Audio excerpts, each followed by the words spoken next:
Et c'est un autre malaise qui va reparaître aujourd'hui au grand jour, celui des policiers appelés à se rassembler en silence devant les commissariats après la mort de l'un des leurs hier. Le policier percuté volontairement par un fourgon le week-end dernier près de Lyon a succombé à ses blessures dès hier soir. Le ministre de l'Intérieur s'est rendu sur place pour lui rendre hommage. Franck Labois était un exemple. Il incarnait l'envie de bien faire. Ce soir-là, avec ses camarades, ils sont intervenus et un homme est mort. Mort de la façon la plus triste et la plus violente possible. J'ai une pensée évidemment pour sa famille. J'ai une pensée pour tous ses collègues de France. Bonjour Patrice Ribeiro.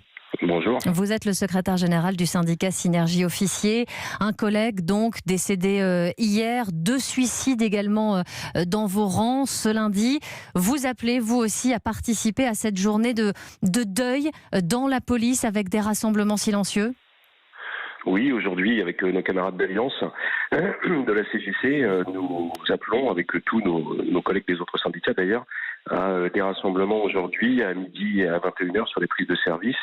En mémoire de nos 3 collègues morts, un mort dans des conditions ignobles puisqu'il s'est fait rouler dessus, écrasé volontairement par un gang de voyous, et 2 autres qui se sont suicidés. Donc effectivement l'année commence très mal. Et les pensées exprimées hier par le ministre à vos yeux, elles sont suffisantes ?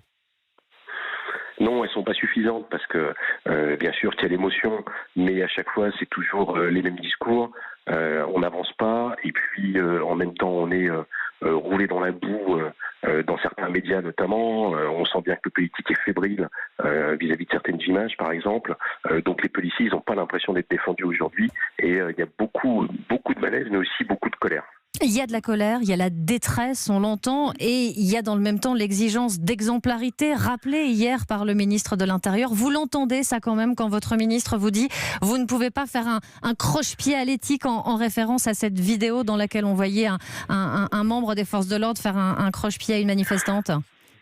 Ah, mais bien sûr qu'il y a l'exigence d'exemplarité, et heureusement, on est au service de nos concitoyens, donc on n'a pas à se comporter comme des voyous, et les rares qui le font, ils sont sanctionnés, la profession ne les soutient pas, c'est pas de souci. D'ailleurs nous siégeons nous-mêmes au conseil de discipline, donc il y a des policiers qui commettent des fautes, et bien ces policiers sont sanctionnés, donc c'est pas un souci. En revanche, c'est vrai qu'il y a aujourd'hui une fébrilité du politique parce qu'il y a un traitement asymétrique, notamment au niveau des médias, peut-être pas les médias mainstream, mais au moins sur les réseaux sociaux, avec des vidéos qui sont tronquées, où on ne voit pas le début, où on prend que des images qui arrangent, qui font peur ou qui peuvent choquer, notamment chez les bobos. Mais en tout état de cause, on a les manifestations les plus violentes. Pas que chez les bobos, Patrice Ribeiro. Il y a eu des images choquantes, pas que pour des bobos, quand même. Non, mais pas que pour des bobos, mais aussi beaucoup chez les bobos et chez les fabricants d'opinion. Et aujourd'hui, ce qu'on ne voit pas, c'est la violence que subissent les policiers.